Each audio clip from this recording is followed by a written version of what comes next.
السلام علیکم ورحمۃ اللہ وبرکاتہ۔ آج ہم بات کریں گے قیامت سے متعلق کہ اللہ کے رسول صلی اللہ علیہ وسلم نے فرمایا کہ قیامت اس وقت تک نہیں ہوگی جب تک مسلمان اور یہودیوں میں ایک بڑی جنگ نہیں ہو جائے گی، اور مسلمان اس جنگ میں فتح پائیں گے۔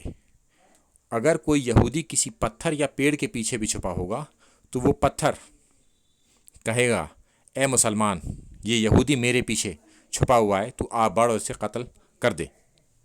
مگر وہ پتھر یہ نہیں کہے گا اے اہل حدیث، اے دیوبندی، اے بریلوی، اے شیعہ، اے سنی، وہ کہے گا مسلمان، چونکہ اللہ نے ہمارا نام رکھا ہے مسلم، اسم کے اعتبار سے، نام کے اعتبار سے، خصوصیت کے اعتبار سے تو کئی بار ایڈریس کیا ہے، مگر نام بھی اللہ تعالیٰ نے ہمارا مسلم رکھا ہے، تو وہ پتھر بھی، وہ درخت بھی ہم سے مسلم ہی کہے گا۔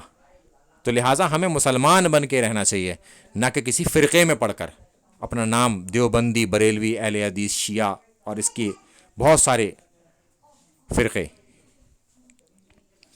سوائے غرقت کے پیڑ کے۔ غرقت کا پیڑ نہیں بتائے گا، وہ یہودیوں کو پناہ دے گا۔